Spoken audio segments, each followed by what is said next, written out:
14 centuries ago, God sent down the Quran as a guide to all humanity.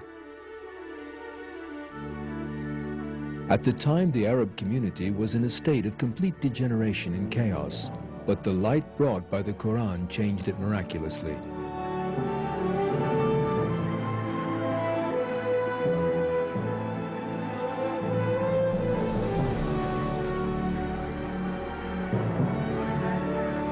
Before Islam, the Arabs were a barbarous people who worshipped idols of their own making, believed warfare and bloodshed to be virtuous, and were even capable of killing their own children.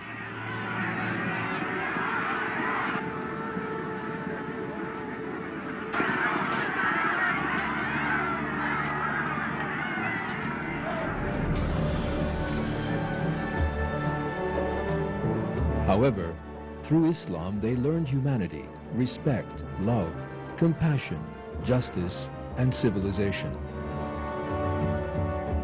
Not only the Arabs, but all the communities which accepted Islam escaped the darkness of the age of ignorance and were illuminated by the divine wisdom of the Quran.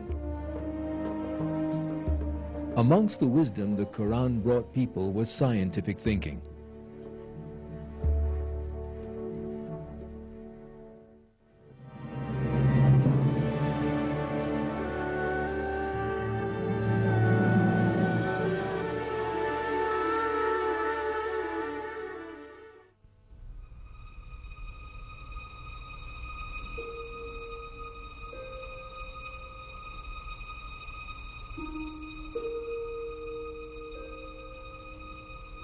The foundation of scientific thought is the sense of curiosity. Because people wonder how the universe and nature work, they investigate and become interested in science. But most people lack this curiosity. For them, the important things are not the secrets of the universe and nature, but their own small worldly profits and pleasures. In communities where people who think in this way are in charge, science does not develop. Idleness and ignorance rule. The Arab community before the Quran was of this type, but the verses of the Quran called upon them to think, to investigate, and to use their minds, perhaps for the first time in their lives. In one of the first revealed verses of the Quran, God drew attention to the camel, a part of Arabs' everyday lives.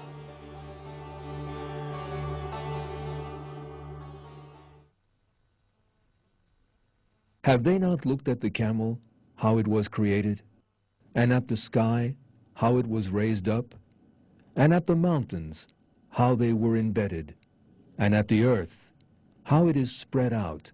So remind them. You are only a reminder.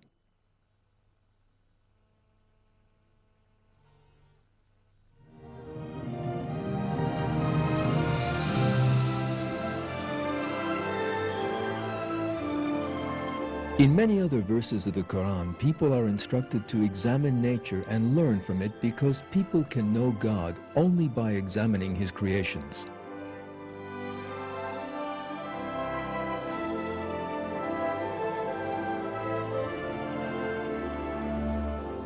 Because of this, in one verse of the Quran, Muslims are defined as people who think about the creation of the heavens and the earth.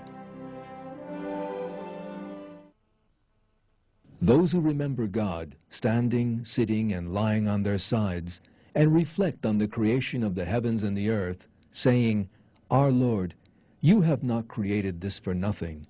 Glory be to you. So safeguard us from the punishment of the fire.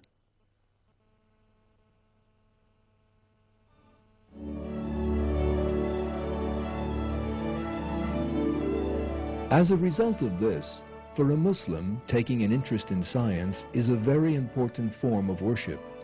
In many verses of the Quran, God instructs Muslims to investigate the heavens, the earth, living things, or their own existence.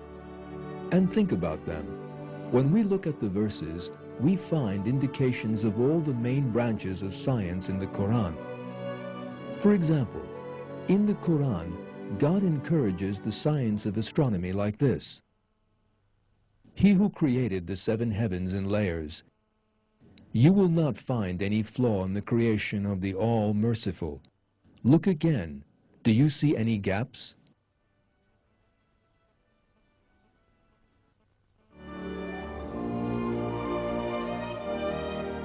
In another verse of the Quran, God encourages the investigation of astronomy and the composition of the earth. That is the science of geology, like this.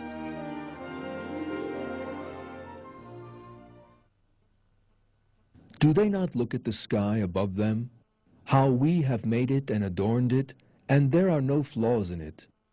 And the earth, we have spread it out, and set thereon mountains standing firm, and produced therein every kind of beautiful growth, in pairs, to be observed and commemorated by every devotee turning to God.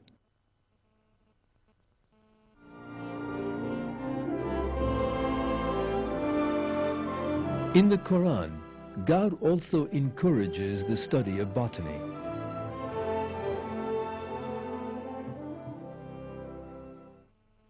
It is He who sends down water from the sky, from which we bring forth growth of every kind, and from that we bring forth the green shoots, and from them we bring forth close-packed seeds, and from the spathes of the date palm date clusters hanging down, and gardens of grapes and olives and pomegranates, both similar and dissimilar. Look at their fruits as they bear fruit and ripen. There are signs in that for people who believe.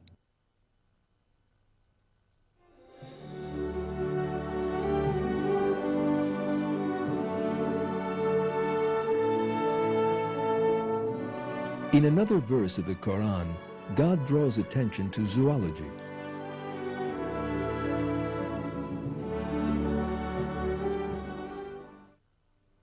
You have a lesson in livestock.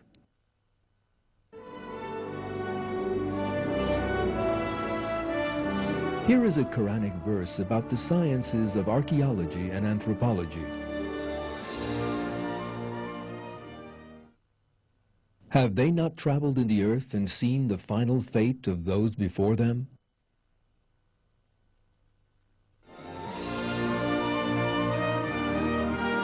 In another verse of the Quran, God draws attention to the proof of God in a person's own body and spirit.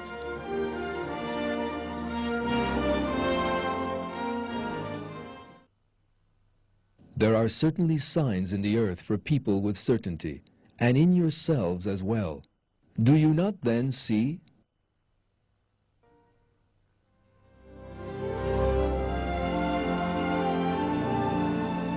As we can see, God recommends all the sciences to Muslims in the Quran. Because of this, the growth of Islam in history meant at the same time the growth of scientific knowledge.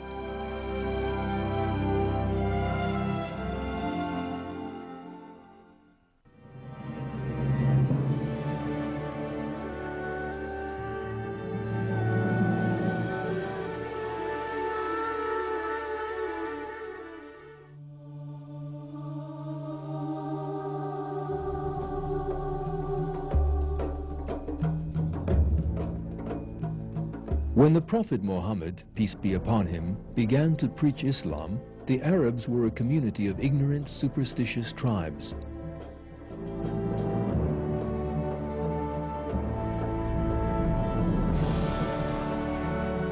However, thanks to the light of the Quran, they were rescued from superstition and began to follow the path of reason.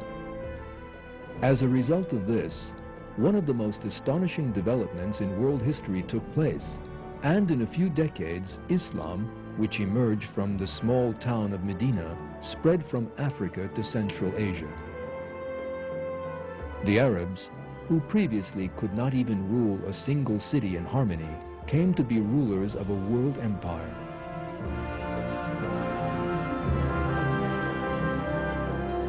In his book, The Straight Path, the American expert on Islam, Professor John Esposito, describes the miraculous aspect of the rise of Islam like this. What is most striking about the early expansion of Islam is its rapidity and success. Western scholars have marveled at it. Within a decade, Arab forces overran the Byzantine and Persian armies and conquered Iraq, Syria, Palestine, Persia, and Egypt. Muslim armies proved to be formidable conquerors and effective rulers, builders rather than destroyers.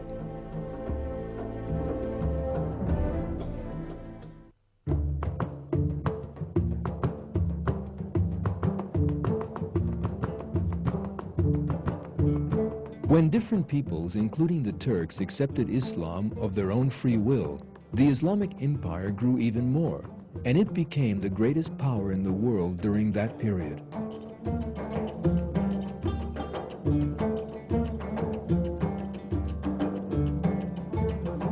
One of the most important facets of this empire was that it provided the stage for a scientific development previously unmatched in history.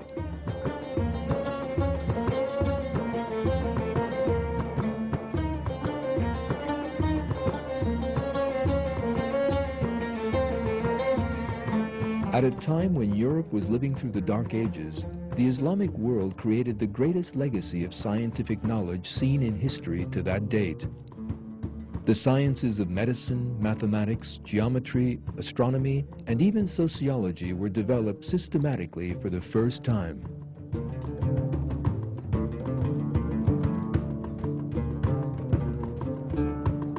Some commentators tried to link this Islamic scientific development to the influence of the ancient Greeks.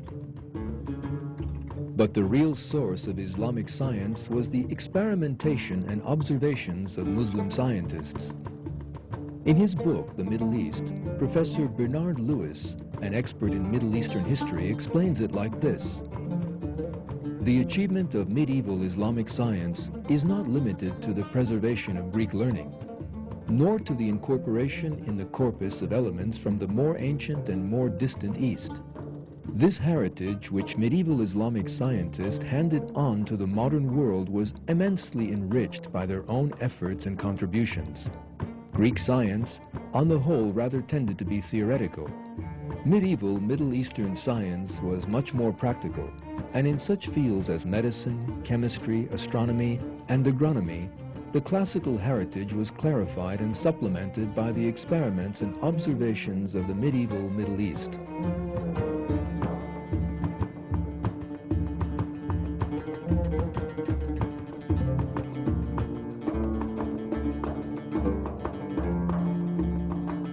The secret was the scientific and mental discipline taught by the Quran to Muslim scientists. The lines written by a Muslim scientist of that period in his private diary strikingly demonstrate how much alive the Quran-based concept of science was. Then, for a year and a half, I devoted myself to study. I resumed the study of logic and all parts of philosophy. During this time, I never slept the whole night through and did nothing but study all day long. Whenever I was puzzled by a problem, I would go to the mosque, pray, and beg the Creator of all to reveal me that which was hidden from me and make it easy for me that which was difficult. Then at night, I would return home, put a lamp in front of me, and set to work reading and writing. I went on like this until I was firmly grounded in all sciences and mastered them as far as humanly possible. Andalusia, where most Muslim scientists were born and raised, became a major center of innovation and development, especially in medicine. Muslim physicians were trained in such varied fields as pharmacology, surgery, ophthalmology, gynecology, physiology, bacteriology, and hygiene, and they made important discoveries which laid the foundations of modern science. Here are some of them.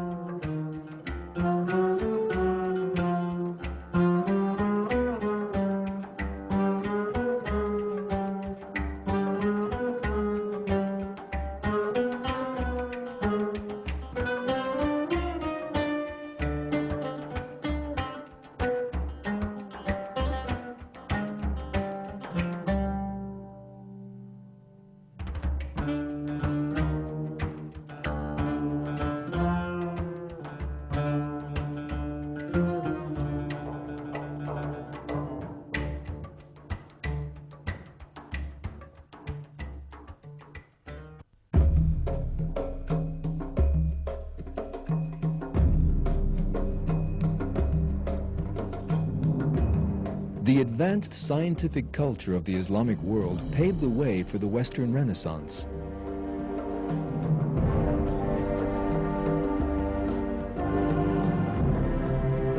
Muslim scientists acted in the knowledge that their investigation of God's creation was a path through which they could get to know Him.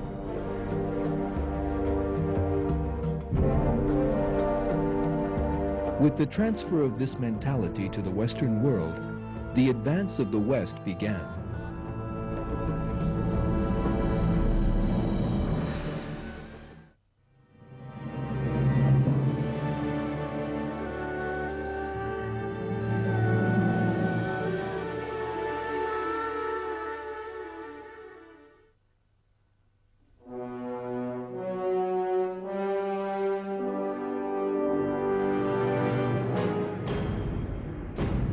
Medieval Europe was ruled by the dogmatic regime of the Catholic Church.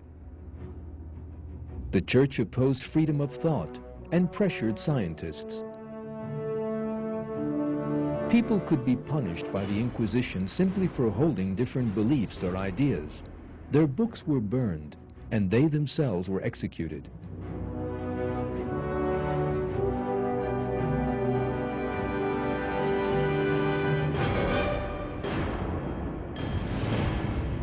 The pressure on research in the Middle Ages is often referred to in history books, but some interpret the situation wrongly and claim that the scientists who clashed with the Church were against religion.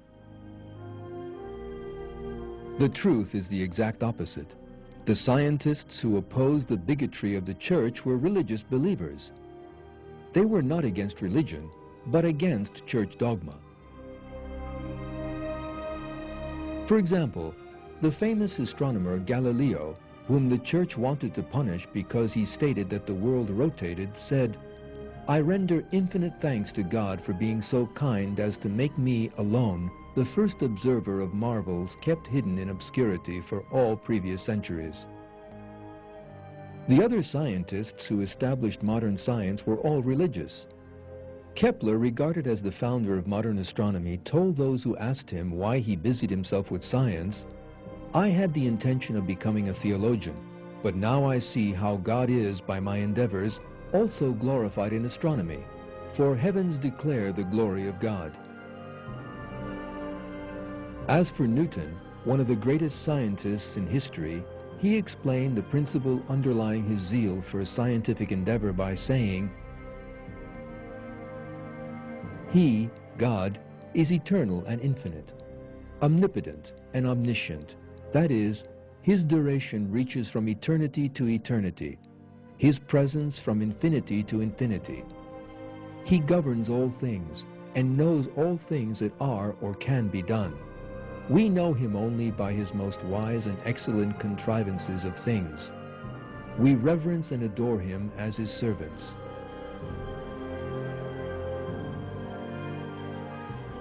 The great genius Pascal, the father of modern mathematics, said that, "But by faith we know His, God's existence.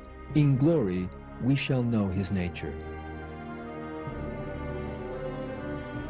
Von Helmont, one of the leading figures of modern chemistry and the inventor of the thermometer, declared that science was a part of faith.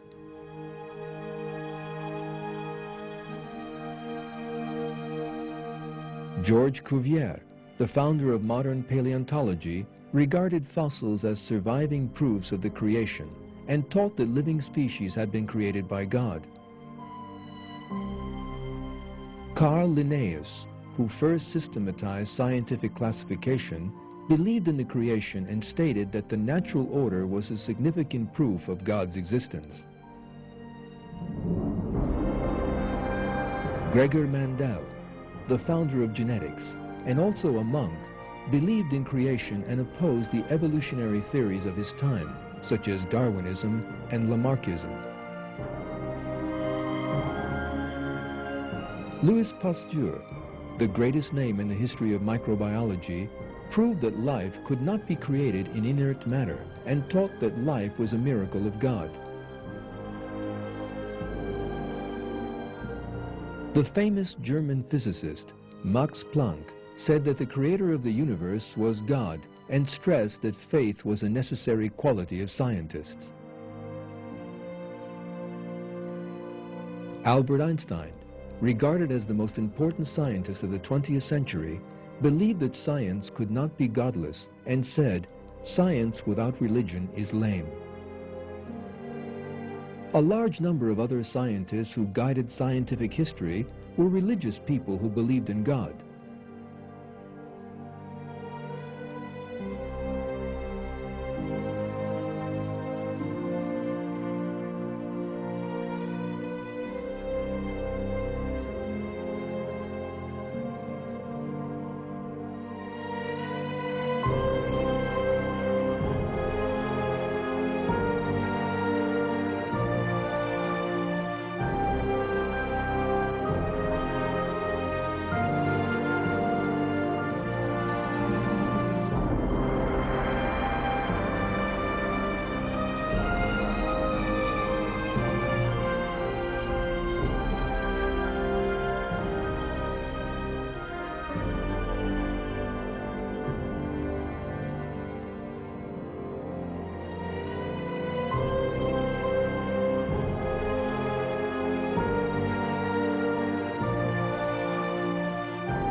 These scientists all believed in God and served science with the intention of discovering the universe which He had created.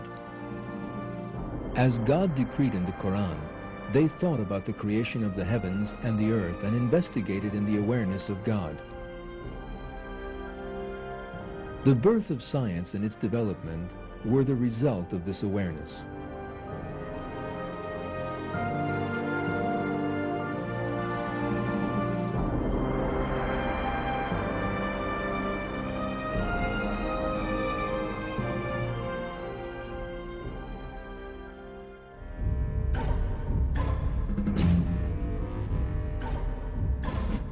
During the 19th century, however, this awareness was replaced by a fraud called materialism.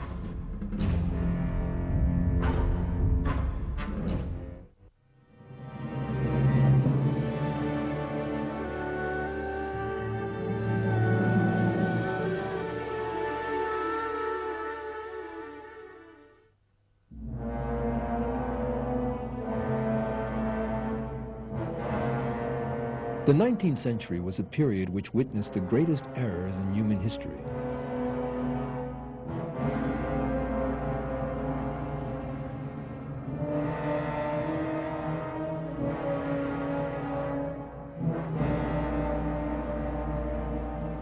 These errors began with the imposition of European thought of materialist philosophy and ancient Greek teaching.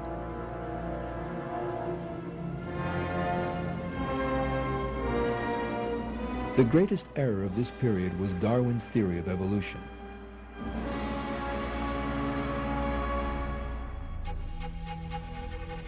Before the birth of Darwinism, biology was accepted as a branch of science which provided evidence of the existence of God.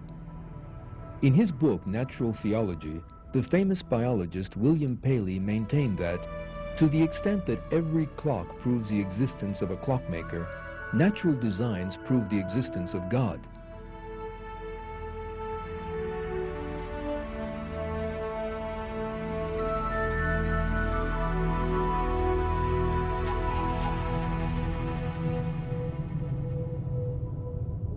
However, Darwin rejected this truth in his theory of evolution. By distorting the truth to fit materialist philosophy, he claimed that all living things were the result of coincidences. In this way, he created an artificial separation between religion and science. In their book, The Messianic Legacy, English researchers Michael Bagent, Richard Ley and Henry Lincoln have this to say on the subject. For Isaac Newton, a century and a half before Darwin, science was not separate from religion, but on the contrary, an aspect of religion, and ultimately subservient to it. But the science of Darwin's time became precisely that, divorcing itself from the context in which it had previously existed and establishing itself as a rival absolute, an alternative repository of meaning. As a result, religion and science were no longer working in concert, but rather stood opposed to each other, and humanity was increasingly forced to choose between them. Not only biology, but also branches of science such as psychology and sociology were twisted according to the materialist philosophy.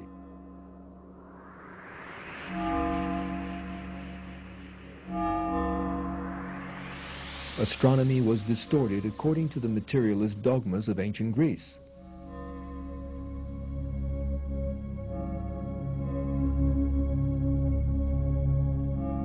The new aim of science was to confirm materialist philosophy.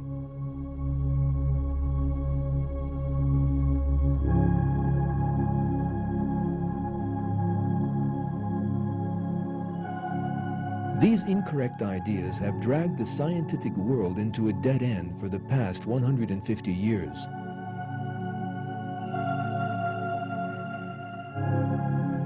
Tens of thousands of scientists from different branches worked in the hope of being able to prove Darwinism or other materialist theories. But they were disappointed. The scientific evidence showed the exact opposite of the conclusion they wanted to reach. That is, it confirmed the truth of creation. Today, the world of science is astonished by this truth. When nature is examined, it emerges that there is a major plan and design in every detail, and this has cut away the foundations of materialist philosophy.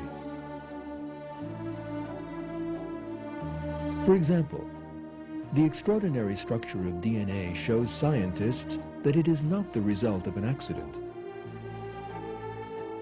The DNA in a single human cell contains enough information to fill a whole 900-volume encyclopedia.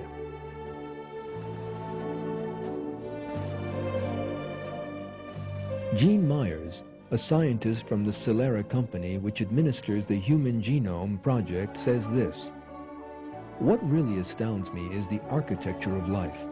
The system is extremely complex. It's like it was designed.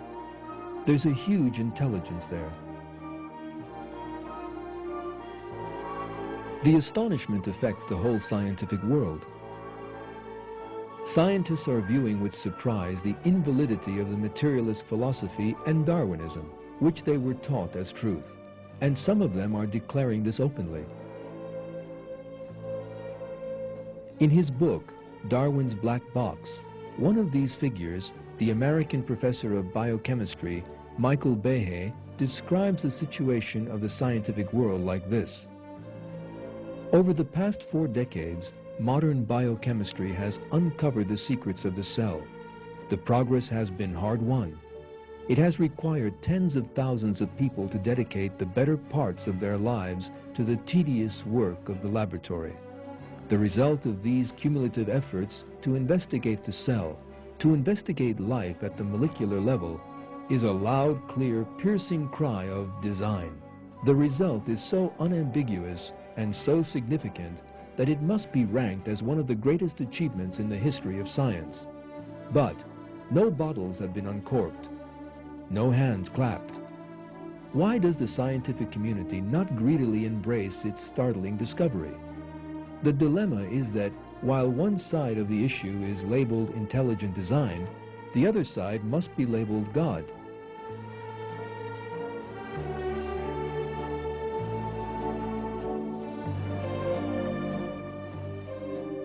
The same situation exists in astronomy. The astronomy of the 20th century has demolished the materialist theories of the 19th.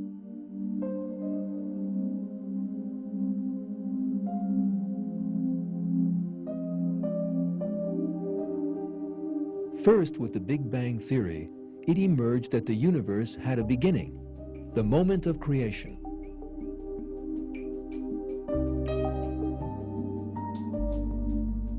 Since then, it has been realized that in the universe, there is an extraordinarily delicate balance which protects human life.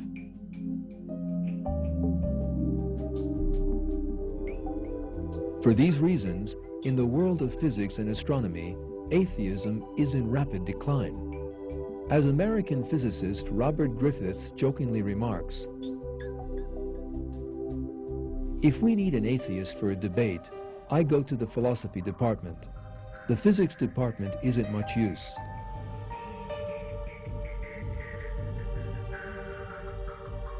In short, in our day and age, materialist philosophy is collapsing. Science is rediscovering certain very important facts rejected by materialist philosophy. And in this way, a new concept of science is being born.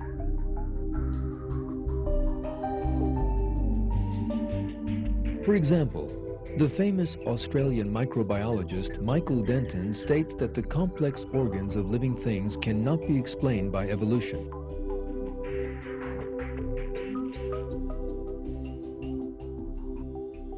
And this is a very profound question, which everybody brushes over, everybody tries to sweep under the carpets. The fact is that the majority of these complex adaptations in nature cannot be adequately explained their emergence occurred via a series of intermediate forms. And this is in fact something which, as far as I'm concerned, this is a fundamental problem. And the fact that there are so many of these things, for me, okay, there's something wrong with the theory. Common sense tells me there must be something wrong. The famous German biologist Werner Gitt explains how genetic information in living things proves the creation in these terms. It is impossible that new information is coming from a random process. If you see a computer program, it needs a programmer. If you see a car, it needs a designer. If you see the biological information in the cells, then we must say that is the right conclusion. It needs a creator who has made the program, the genes, to create the proteins, to create the organs. It is necessary that we have this. So we can say evolution is an impossible process.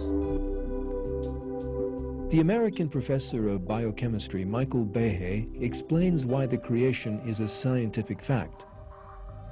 I think the conclusion of design is a scientific one, an empirical one, based completely on the observable system, the universe and life were intended, that they are the product of intelligent activity. And I'd just like to point out that this idea comes from the progress of science. It is not from what we do not know, but is rather from what we have learned over the past 50 years.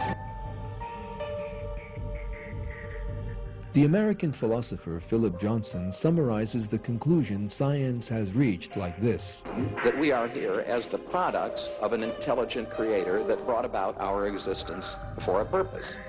Our existence and that of other living things was due to the conscious, purposeful activity of a creator.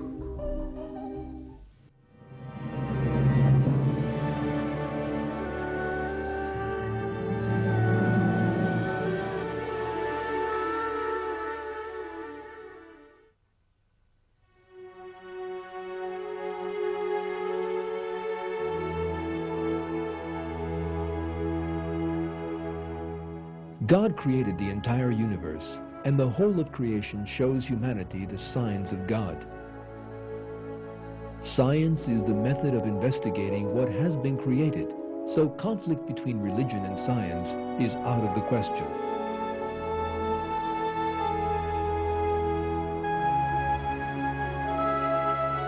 On the contrary, Islam encourages science. The major scientific advances in Islamic history clearly show the importance of this encouragement.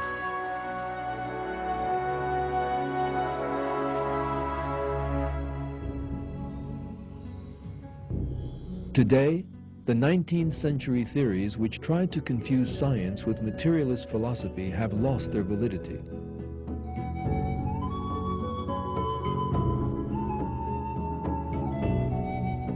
Humanity will shortly understand clearly that God created the entire universe and all living things. Science provides evidence of this creation, and the Quran, which brought the news of this truth 14 centuries ago, leads the way to science.